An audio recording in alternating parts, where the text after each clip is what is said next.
Buongiorno.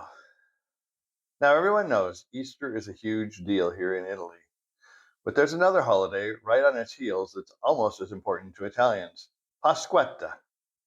Literally, it means Little Easter. It's a civil holiday, but honestly, people celebrate it with a kind of religious fervor. Traditionally, it's the day families head to the countryside for picnics and outdoor fun. Here in Montecarlo, the streets usually fill up with families dining at our excellent restaurants and then meandering through the Centro Storico, the historic center. But for a long time, Lucy and I were on the outside looking in. You see, even though I have extended family in Tuscany, Pasquetta is usually a nuclear family affair. My cousins here range from third cousins to 12th cousins, no kidding. And since we've only known them a few years, we're not really part of that inner circle. For a couple of Americans who are by nature a bit introverted and who live here just 4 months a year, it can be tough to truly integrate. But each year we take a few more small steps forward.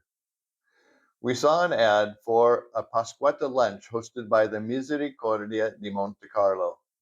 It was a community potluck for everyone, volunteers and non volunteers alike. The instructions were simple: bring your own meat to grill or pizza for the wood oven, and a dish to share. We decided to bring a little bit of home with us: hamburgers. And for dessert, Lucy made magic cookie bars. They were a big hit with the Italians. There were only about 30 or 40 people there, which was perfect. It wasn't a sea of strangers, it was an intimate group where we could actually talk peacefully. It felt like one of those small steps that makes a huge difference when you're trying to call a new country home. It reminded me of a few years ago when we went to a much bigger event called Pasquetta in Padule, down in the wetlands about 30 minutes away. That was a totally different vibe. Hundreds of people were lounging in the grass, playing calcio, and lining up for rides in barchini, those traditional little boats of the Padule. That's where we discovered ciaccini.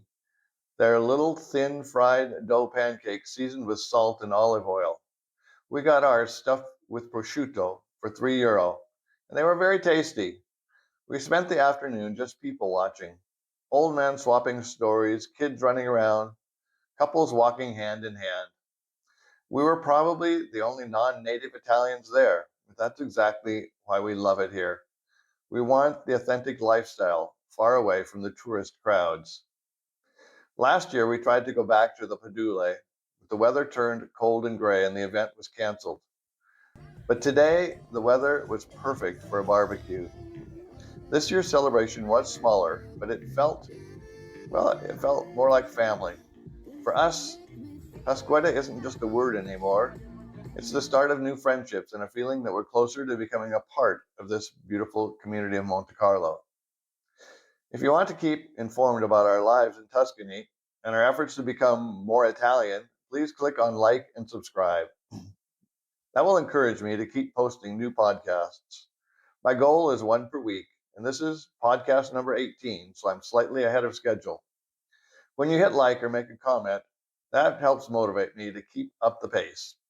Va bene ragazzi, ciao for now, ci vediamo alla prossima.